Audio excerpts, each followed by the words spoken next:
नमस्कार दोस्तों, एक बार फिर से आप सभी का हार्दिक स्वागत करता हूं आपके अपने YouTube चैनल रेवंत राज मैथमेटिक्स में। दोस्तों, इस वीडियो लेक्चर में बात करने वाले रीट एग्ज़ाम 2021 के लिए विज्ञान कक्षा 9 RBSc के सभी प्रश्न जो है इस एक ही वीडियो में बात करने वाले हैं। इससे पहले हमने 6th, 7th और 8th के जो क्वेश्चन है देख लिए। 8th का कल ही वीडियो डाला था जिसकी PDF भी जो है रेवंत राज मैथमेटिक्स टेलीग्राम ग्रुप में आपको मिल गई होगी। साथियों, कक्षा 9 के और 10 के वेरी इंपॉर्टेंट क्वेश्चन है, तो ये वीडियो आपके लिए इंपॉर्टेंट रहने वाला है। यदि आप चैनल पर फर्स्ट टाइम विजिट कर रहे हैं तो लाल बटन दबाकर चैनल को सब्सक्राइब कर लें, वीडियो को अभी का भी कर दीजिए लाइक। चलिए दोस्तों, शुरू करते हैं। तो 9th क्लास के पाठों के पीछे जितने भी प्रश्न आए हैं सारे यहाँ पर लिए गए हैं। कुछ प्रश्नों के उत्तर यहाँ पर टिक मार्क किए हुए हैं क्योंकि ये मैंने कहीं से मंगवाए हैं साथियों, तो कोई नहीं, आपके लिए इम्पोर्टेंट रहने वाले हैं, ये आप ध्यान रखें। कुछ ही पार्टों के हैं, बाकी सारे आगे नहीं आएंगे। महर्षि कणाद ने परमाणु की जानकारी कब दी थी? 500 ईसा पूर्व, 100 ईसा पूर्व, 460 ईसा पूर्व या 1808 ईसा पूर्व? तो 500 ईसा पूर्व दी गई है साथियों। ए ऑप्शन आपका करेक्ट आंसर रहेगा। अगला है, ओजोन में ऑक्सीजन की परमाणुकता कितनी होती है? ओजोन का सूत्र होता है O3, तो यहाँ पर 3 परमाणुकता होती है, तो साथियों राइट आंसर हो जाएगा आपका ऑप्शन नंबर 3 से। अगला क्वेश्चन जो है साथियों, निम्नलिखित में से कौन सा पदार्थ कमरे के ताप पर ठोस नहीं है? तो यहाँ पर आपका राइट आंसर क्या रहेगा? नमक, फिटकरी, नौसादर या ऑक्सीजन? तो ऑक्सीजन जो है कमरे के ताप पर ठोस नहीं होता है। इंपॉर्टेंट क्वेश्चन है, ध्यान रखना है। से ऑप्शन सही रहेगा। अगला क्वेश्चन है, वह ताप जिस पर द्रव ठोस में बदलता है क्या कहलाता है? तो द्रव ठोस में बदलता है गलनांक, क्वथनांक, हिमांक या संघनन ताप? तो साथियों ये हिमांक कहलाता है। से ऑप्शन आपका सही रहेगा। अगला है, निम्नलिखित में से कौन सा विकल्प मिश्रण है? पानी, लोहा, पीतल या नमक? तो पीतल आप सभी को पता है मिश्र धातु है, और पिताजी ये भी आपको ध्यान रखना है, तांबा और जिंक से मिलकर बनी होती है पीतल, तो ये एक मिश्रण है। बे ऑप्शन करेक्ट आंसर रहेगा। वीडियो को लाइक कर दीजिएगा साथियों। अगला क्वेश्चन आपके सामने है, परमाणु सिद्धांत का प्लम पुडिंग प्रतिरूप किसने दिया? Niels Bohr, Thomson, Ernest Rutherford या गोल्डस्टीन? तो साथियों प्लम पुडिंग मॉडल जो है थॉमसन के मॉडल को ही कहा जाता है। बे ऑप्शन करेक्ट आंसर रहेगा। अगला है, न्यूट्रॉन के खोजकर्ता कौन थे? CV Raman, Rutherford, J Thomson या जेम्स चैडविक? तो साथियों जेम्स चैडविक ने जो है न्यूट्रॉन की खोज की थी। ऑप्शन नंबर D सही रहेगा। अगला है, परमाणु का आकार होता है 10⁻⁻6 सेंटीमीटर, 10⁻⁻15, 10⁻⁻2 सेंटीमीटर या 10⁻⁻8? तो 10⁻⁻8 सेंटीमीटर परमाणु का आकार होता है साथियों। D ऑप्शन सही रहेगा। अगला देखिए, हाइड्रोजन के समस्थानिक ड्यूटेरियम में न्यूट्रॉनों की संख्या कितनी होती है? 1, 2, 3 या कोई भी नहीं? तो हाइड्रोजन के समस्थानिक ड्यूटेरियम में न्यूट्रॉनों की संख्या 1 होती है साथियों, याद रखना है। ऑप्शन नंबर A आपका करेक्ट आंसर रहेगा। प्रश्न नंबर 10 देखिए, सोडियम का प्रतीक क्या है? सोडियम का प्रतीक आप सभी को पता होगा साथियों। सोडियम का प्रतीक Na होता है क्योंकि इसका लैटिन नाम जो है वो नेट्रियम होता है। क्या होता है साथियों? नेट्रियम। से ऑप्शन सही रहेगा। अगला है, कार्बोनेट का मूलक सूत्र क्या है? CO2, CO3 2-, CO3 1- या CO? तो कार्बोनेट का मूलक CO3 2- होता है साथियों। बे ऑप्शन सही रहेगा यहाँ पर। प्रश्न नंबर 12 देखिए, सोडियम क्लोराइड में उपस्थित बंध का नाम क्या है? NaCl में जो बंध बनता है साथियों वह कौन सा बंध है? आयनिक बंध, सहसंयोजक बंध, धात्विक बंध या हाइड्रोजन बंध? तो सोडियम क्लोराइड में आयनिक बंध बनता है साथियों। A ऑप्शन करेक्ट आंसर रहेगा यहाँ पर। अगला है, निम्नलिखित में से परिवर्तनशील संयोजकता प्रदर्शित करने वाला तत्व है? Na, Ca, K या Cu? तो साथियों परिवर्तनशील संयोजकता प्रदर्शित करने वाला यहाँ पर Cu है। D ऑप्शन आपका सही रहेगा। अगला है, कैल्शियम ऑक्साइड का सूत्र क्या है? तो कैल्शियम ऑक्साइड का सूत्र क्या है साथियों? CaO। CaO ये कैल्शियम ऑक्साइड का सूत्र है। से ऑप्शन सही रहेगा। अगला है, तत्वों की आधुनिक प्रतीक प्रणाली के जन्मदाता कौन है? इंपॉर्टेंट क्वेश्चन है। तत्वों की आधुनिक प्रतीक प्रणाली के जन्मदाता बर्जीलियस से, याद रखना है साथियों। A ऑप्शन बिल्कुल सही रहेगा। अगला है, निम्नलिखित में से सहसंयोजक बंध युक्त अणु है? H2O, NaCl, CaO या CO3? तो सहसंयोजक बंध पाया जाता है जल में। H2O में सहसंयोजक बंध है, ध्यान रखना है। A ऑप्शन सही रहेगा। अगला है Fe निम्नलिखित में से किसका प्रतीक है? लोहे का, तांबे का, सोने का या चांदी का? तो लोहे का प्रतीक है Fe साथियों। Option number A correct answer रहेगा। अब यहाँ पर देखिए काफ़ी इंपॉर्टेंट क्वेश्चन आ रहे हैं आगे। कोशिका के किस कोशिकांग को आत्मघाती थैली के नाम से जाना जाता है? माइटोकॉन्ड्रिया, लाइसोसोम, राइबोसोम या गोल्जी काई? तो साथियों लाइसोसोम को जो है वो आत्मघाती थैली के नाम से जाना जाता है, अपनी कोशिकाओं का भक्षण कर जाता है। बे ऑप्शन सही रहेगा। अगला है कोशिकांग के किस कोशिकांग को कोशिका का शक्तिगृह पावर हाउस कहा जाता है साथियों? क्या कहा जाता है? Power house. तो यहाँ से क्रिस्टी के संबंध में क्वेश्चन पिछले रेट में पूछा गया है कि किस कोशिकांग में क्रिस्टी पाए जाते हैं। राइट आंसर माइटोकॉन्ड्रिया रहेगा। इसे पावर हाउस भी कहते हैं, शक्तिगृह भी कहा जाता है। ए ऑप्शन सही रहेगा। अगला है केंद्रक की खोज किस वैज्ञानिक ने की थी? तो साथियों केंद्रक की खोज 1831 में की गई थी, रॉबर्ट ब्राउन के द्वारा की गई थी। ए ऑप्शन बिल्कुल सही रहेगा यहाँ पर। अगला है कोशिका चक्र की किस प्रावस्था में डीएनए का संश्लेषण होता है? काफ़ी इंपॉर्टेंट क्वेश्चन है साथियों रेट की दृष्टि से। कोशिका चक्र की किस प्रावस्था में डीएनए का संश्लेषण होता है साथियों? ये होती है एस प्रावस्था। ऑप्शन नंबर बी बिल्कुल सही आंसर रहेगा। आगे बढ़ते हैं अगले क्वेश्चन की ओर। सबसे अधिक विकसित पादपों का प्रभाग कौन सा है? ब्रायोफाइटा, आवर्तबीजी, अनावर्तबीजी या थैलोफाइटा? ये टॉपिक नया जुड़ा है तो निश्चित रूप से सवाल आ सकता है। सबसे अधिक विकसित पादपों का प्रभाग आवर्तबीजी होता है। बे ऑप्शन सही रहेगा। अगला है निम्न में से बीजों का जरायुज अंकुरण किन पादपों में पाया जाता है? तो जरायुज अंकुरण ध्यान रखना है साथियों, जरायुज अंकुरण जो है लवण मृदोद्भिद पादपों में पाया जाता है। दे ऑप्शन सही रहेगा। अगला है पत्तियों में घर्ती रंध्र पाया जाना किसका अनुकूलन है? मरुद्भिद, लवण मृदोद्भिद, जलोद्भिद या समोद्भिद? तो पत्तियों में घर्ती रंध्र पाया जाना जो है अनुकूलन मरुद्भिद का है साथियों। ए ऑप्शन बिल्कुल सही आंसर रहेगा। अगला क्वेश्चन देखिए किस पादप वर्ग के पादप सहवनी क्रिप्टोगम्स कहलाते हैं? काफ़ी इंपॉर्टेंट क्वेश्चन है साथियों। किस पादप वर्ग के पादप सहवनी क्रिप्टोगम्स कहलाते हैं? टेरिडोफाइटा के। ए ऑप्शन बिल्कुल सही रहेगा। अगला है ऑर्थोपोडा का जंतु है जोंक, फीताकृमि, घरेलू मक्खी या तारा मक्खी? ऑर्थोपोडा वर्ग का जंतु कौन सा है? घरेलू मक्खी है साथियों। से ऑप्शन बिल्कुल सही रहेगा। प्रश्न नंबर 27 की ओर बढ़ते हैं। पादपों में जल का संवहन होता है फ्लोएम द्वारा, जाइलम द्वारा, चालनी नलिका द्वारा या अधिचर्म द्वारा? तो साथियों काफ़ी इंपॉर्टेंट प्रश्न है। अब यहाँ पर आंसर नहीं मिल रहे हैं आपको। पादपों में जल का संवहन जो है साथियों जाइलम द्वारा होता है। J for xylem, J for जल। ठीक है, बे ऑप्शन बिल्कुल सही रहेगा। आगे बढ़ते हैं अगले क्वेश्चन की ओर। पौधों को जो जल प्राप्त होता है वह है आर्द्रताग्राही जल, गुरुत्व जल, बिंदु स्राव से प्राप्त जल या कोशिका जल? तो साथियों ये जो जल होता है वह कोशिका जल होता है। दे ऑप्शन आपका करेक्ट आंसर रहेगा। अगला है रंध्रों द्वारा विनिमय होता है किसका? साथियों प्रश्न नंबर 29 है रंध्रों द्वारा किसका विनिमय होता है साथियों? राइट आंसर रहेगा जल, वाष्प एवं गैसों का जो विनिमय होता है वो रंध्रों द्वारा होता है। ए ऑप्शन बिल्कुल सही है। अगला देखिए साथियों खाद्य पदार्थों का सेवन निम्न के द्वारा होता है जाइलम, फ्लोएम, वातरंध्र या अधिचर्म? तो साथियों खाद्य पदार्थों का जो संवहन होता है वो आप सभी को पता है फ्लोएम द्वारा होता है। बे ऑप्शन करेक्ट आंसर रहेगा। अगला है श्वसन वर्णक है लाल रक्त कणिका, श्वेत रक्त कणिका, हीमोग्लोबिन या इनमें से कोई नहीं? तो साथियों श्वसन वर्णक हीमोग्लोबिन को कहते हैं। से ऑप्शन करेक्ट आंसर रहेगा। अगला 32 नंबर। सामान्यतः शरीर का प्रकुंचन दाब कितना होता है? 120 nm, 90 nm, 140 nm या 80 nm? प्रकुंचन दाब पूछा गया है, इसका मतलब हुआ 120 nm साथियों। ए ऑप्शन करेक्ट आंसर रहेगा। यदि अनुशीतलन पूछे तो 80 करना है आपको। 80 क्या होता है? अनुशीतलन होता है साथियों, अनुशीतलन। ठीक है। अगला देखिए आमाशय का कार्य नहीं है भोजन का संग्रहण, अवशोषण, पाचन या वसा का पूर्ण पाचन? तो साथियों यहाँ पर आमाशय का जो कार्य नहीं है वो वसा का पूर्ण पाचन नहीं है। दे ऑप्शन बिल्कुल सही आंसर रहेगा।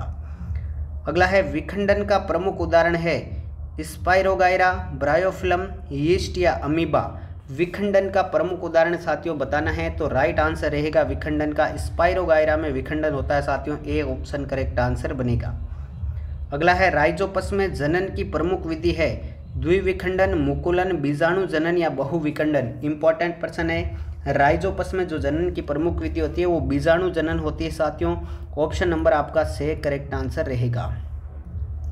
अगला है बीजांड अवस्थित होते हैं अंडाशय में, वृत्तिका में, पुंकेसर में या भ्रूण कोश में।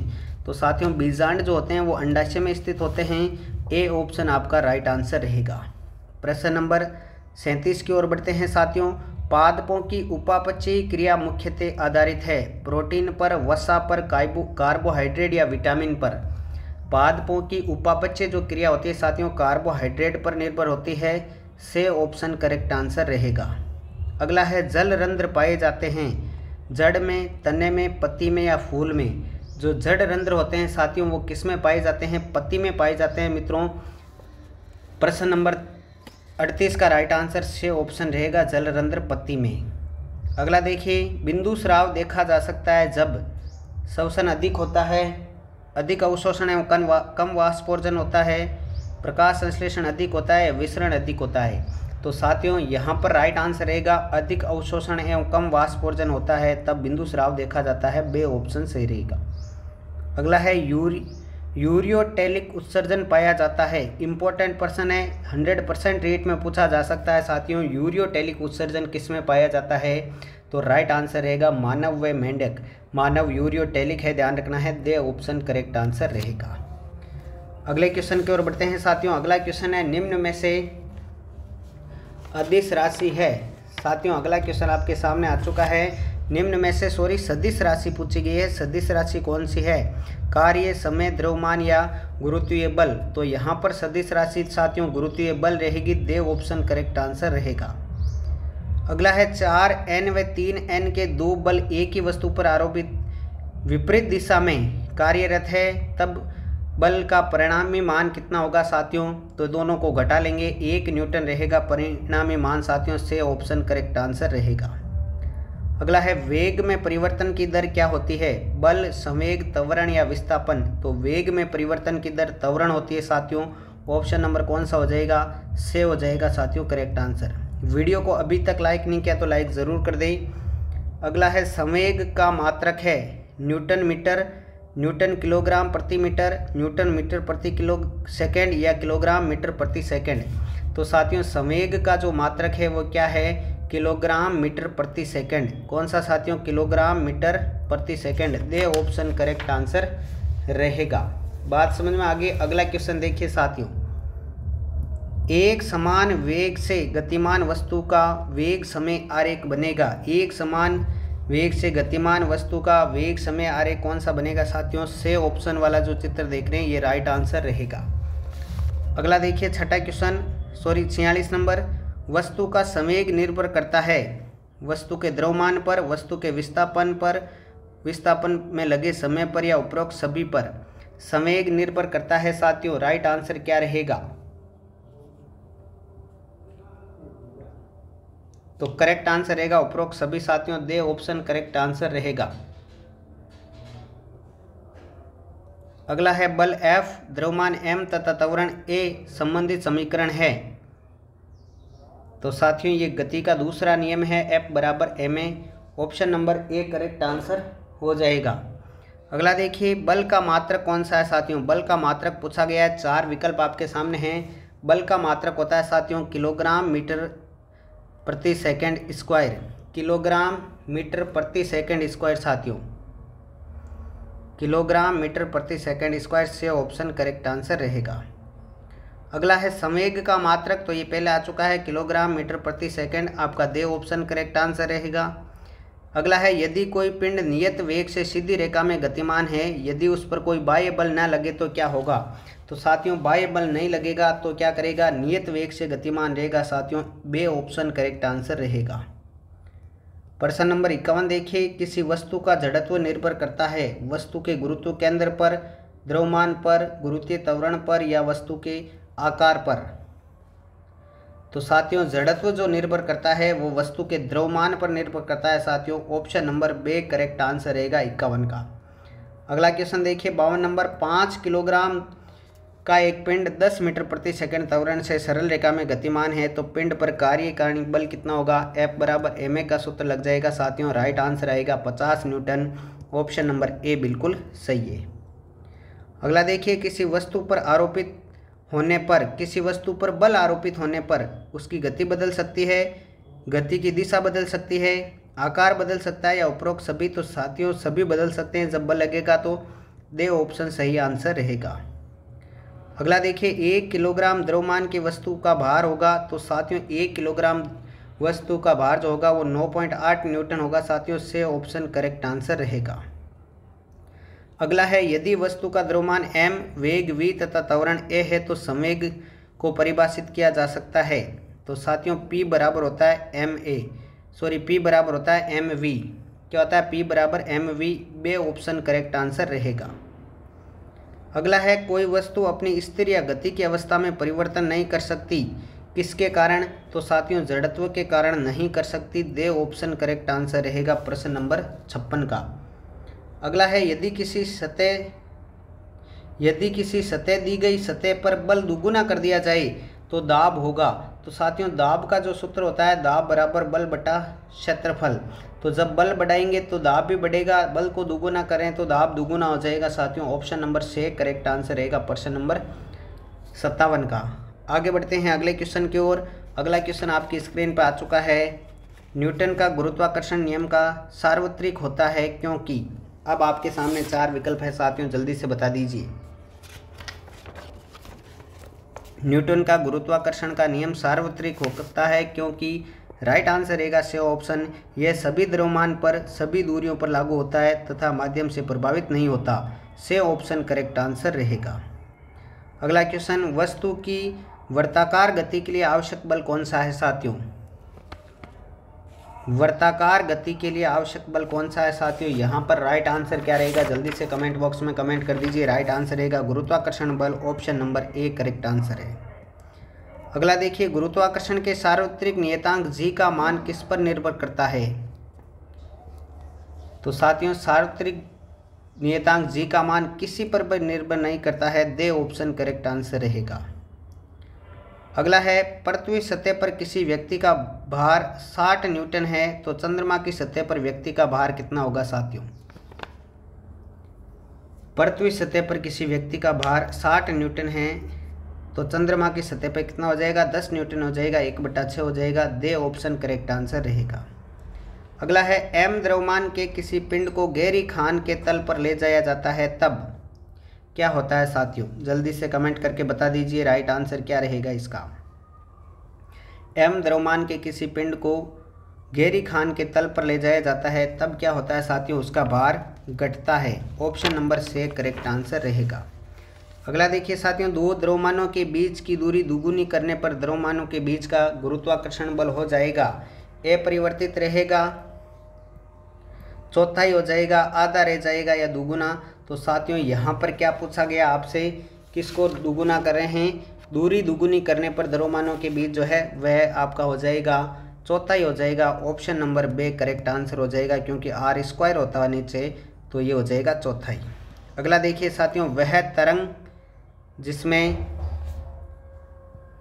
संपीड़न और विरलन है क्या कहलाती है? वह तरंग जिसमें संपीड़न और विरलन होता है साथियों क्या कहलाती है? 4 विकल्प आपके सामने है, अनुप्रस्थ, अनुदैर्ध्य तरंग, प्रकाश तरंग या पराबैंगनी। तो साथियों वह अनुदैर्ध्य तरंग कहलाती है। बे ऑप्शन करेक्ट आंसर रहेगा।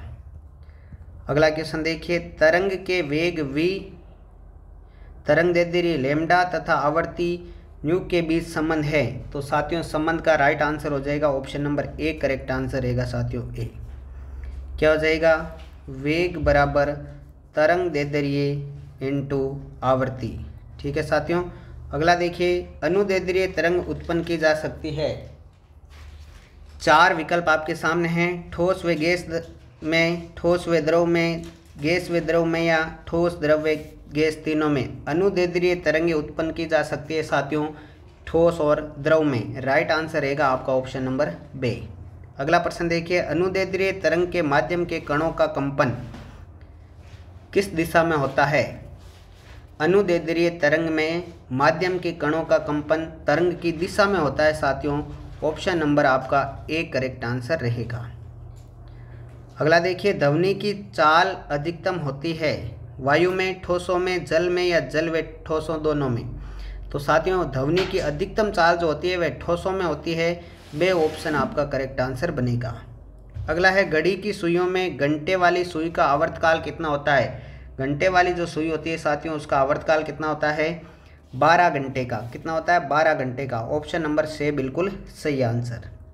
अगला देखिए, एक तरंग की चाल 350 मीटर प्रति सेकंड तथा तरंग दैर्ध्य 50 सेंटीमीटर हो तो तरंग की आवृत्ति क्या होगी। आवृत्ति का मैंने अभी संबंध बताया था साथियों, आप उससे निकालेंगे।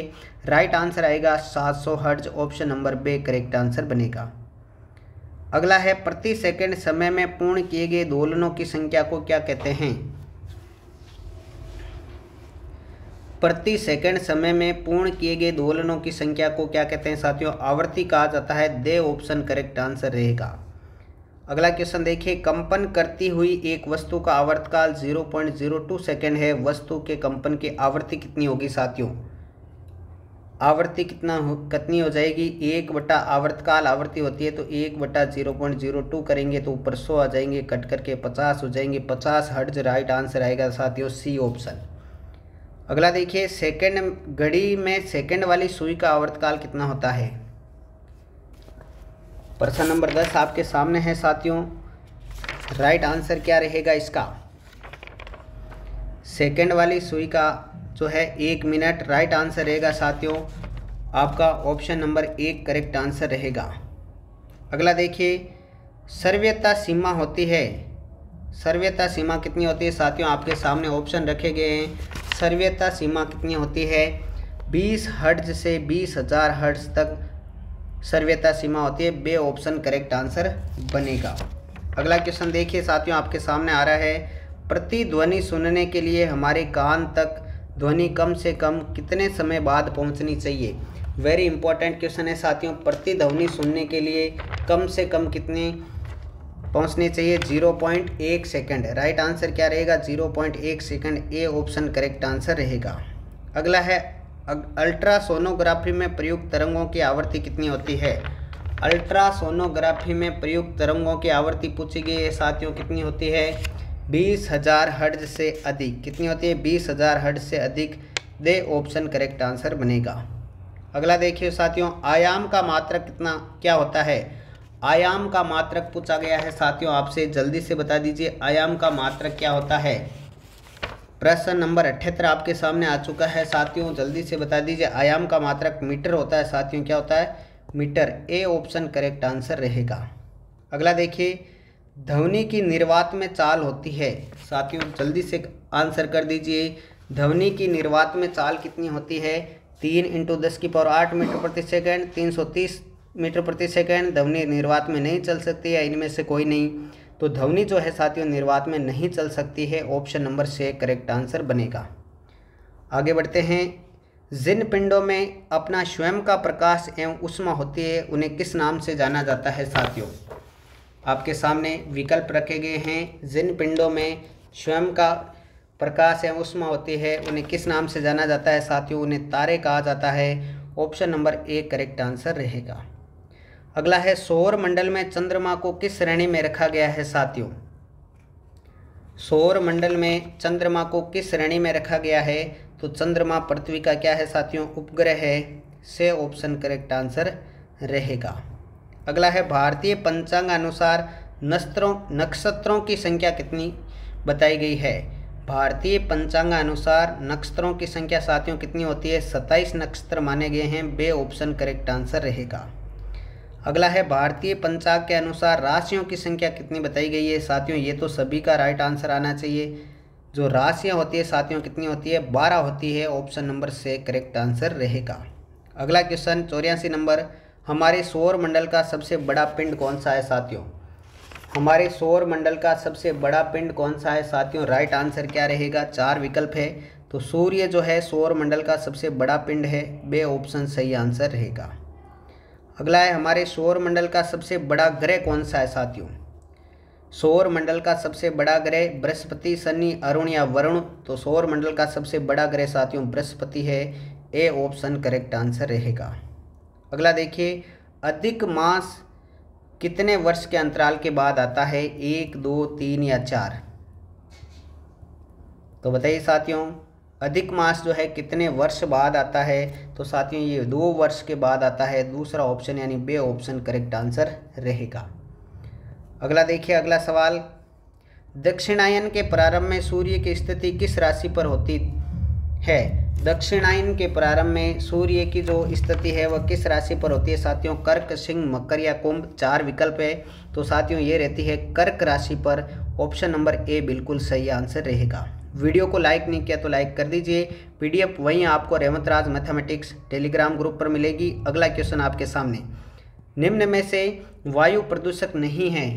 कक्षीय गैसें, SO2, CO2 या DDT। तो साथियों DDT वायु प्रदूषक नहीं है। दे ऑप्शन सही आंसर रहेगा। अगला क्वेश्चन देखिए, पारिस्थितिकी तंत्र शब्द की रचना किसने की? वेरी इंपॉर्टेंट क्वेश्चन है। पारिस्थितिकी तंत्र की शब्द की रचना साथियों टेंस लेने की है, ध्यान रखना है। बे ऑप्शन करेक्ट आंसर रहेगा। अगला है, हरित गृह प्रभाव की प्रमुख गैस कौन सी है? CO2, SO2, NO2 या CO। प्रमुख गैस पूछी गई है साथियों, तो प्रमुख गैस जो रहेगी वो CO2 रहेगी। Option number A correct answer रहेगा। अगला देखिए, 91 नंबर, निम्न में से कृत्रिम पारितंत्र कौन सा है? वन, घास के मैदान, रेगिस्तान या शस्य। तो साथियों कृत्रिम पारितंत्र पूछा गया है, यहाँ पर राइट आंसर रहेगा शस्य साथियों। दे ऑप्शन करेक्ट आंसर बनेगा। अगला प्रश्न है, अधिशोषण, अवशोषण, संघनन आदि किस प्रदूषण प्रकार के नियंत्रण में उपयोगी है? तो साथियों अधिशोषण, अवशोषण, संघनन जो है वह वायु प्रदूषण के नियंत्रण में उपयोगी है। ए ऑप्शन बिल्कुल सही आंसर बनेगा। आगे बढ़ते हैं अगले क्वेश्चन की ओर। क्वासियोरकोर रोग किस भोजन अवयव की कमी से होने वाला रोग है? साथियों यहाँ पर पूछा गया है क्वासियोरकोर जो है वह रोग किसकी कमी से होता है? तो क्वासियोरकोर साथियों प्रोटीन की कमी से होने वाला रोग है जो बच्चों में होता है। बे ऑप्शन करेक्ट आंसर रहेगा। अगला क्वेश्चन देखिए, निम्न में से जन्मजात रोग नहीं है? कुष्ठ रोग, टिटेनस, मलेरिया, चिकनपॉक्स या कोई नहीं। तो साथियों जन्मजात रोग यहाँ पर कौन सा नहीं है? कोई भी नहीं है। जितने भी रोग दिए गए हैं उनमें से कोई भी जन्मजात नहीं है। ये ऑप्शन करेक्ट आंसर रहेगा। अगला है, भोजन का वह घटक जिसको ऊर्जा का प्रमुख स्रोत माना गया है? वसा, कार्बोहाइड्रेट, प्रोटीन या जल। साथियों वेरी इंपॉर्टेंट क्वेश्चन है, राइट आंसर अब आपको बताना है। तो यहाँ पर जो राइट आंसर रहेगा साथियों वह रहेगा कार्बोहाइड्रेट। ऑप्शन नंबर बे सही आंसर रहेगा। अगला है, विटामिन डी की कमी से होने वाला रोग है? विटामिन डी की कमी से कुष्ठ रोग, टिटेनस, मलेरिया, चिकनपॉक्स या कोई नहीं। तो साथियों विटामिन डी की कमी से होने वाला कोई नहीं रोग है इनमें से। ये ऑप्शन करेक्ट आंसर रहेगा। अगला देखिए, विटामिन डी की कमी से रिकेट्स रोग होता है साथियों। अगला क्वेश्चन देखिए, एड्स रोग का प्रसार नहीं होता है? रक्त द्वारा, माता से संतानों को, स्पर्श द्वारा या यौन संबंध द्वारा। तो साथियों एड्स रोग का जो प्रसार है वह स्पर्श करने से नहीं होता है। से ऑप्शन करेक्ट आंसर रहेगा। अगला है, योग द्वारा व्यक्ति में कौन सा लक्षण निर्मित होता है? स्वाध्याय, सकारात्मक दृष्टिकोण, अनुशासन या उपरोक्त सभी। तो साथियों योग के द्वारा जो है व्यक्ति में उपरोक्त सभी जो है लक्षण निर्मित होते हैं। दे ऑप्शन करेक्ट आंसर रहेगा। प्रश्न नंबर 99 देखिए, किसी खेत में नियोजित कार्यक्रम के अनुसार फसलों को बदल बदल कर बोना क्या कहलाता है? मिश्रित फसल, मिश्रित कृषि, फसल चक्र या अंतरा फसल। तो बदल बदल कर बोना फसल चक्र कहलाता है साथियों। राइट आंसर क्या रहेगा आपका? यहाँ पर 99 नंबर का राइट आंसर क्या रहेगा साथियों? आपका से ऑप्शन रहेगा। अगला देखिए साथियों, वायुमंडल में आयतन के अनुसार कार्बन डाइऑक्साइड की मात्रा कितनी है? कितनी मात्रा में पाई जाती है कार्बन डाइऑक्साइड CO2 साथियों? राइट आंसर क्या रहेगा? 0.03%। ए ऑप्शन करेक्ट आंसर रहेगा। वीडियो को ज़्यादा से ज़्यादा लाइक करना है। अम्लीय वर्षा निम्न में से किसका परिणाम है? अम्लीय वर्षा निम्न में से किसका परिणाम है साथियों? आपसे पूछा गया है प्रश्न नंबर 101 में। अम्लीय वर्षा किससे होती है साथियों? अम्लीय वर्षा राइट आंसर बताना है साथियों, जल्दी से बता दीजिए। तो साथियों जो अम्लीय वर्षा होती है वह वायु प्रदूषण के कारण होती है, ए ऑप्शन करेक्ट आंसर रहेगा। अगला है निम्न में से पौधों को मृदा से प्राप्त होने वाला पोषक तत्व कौन सा है।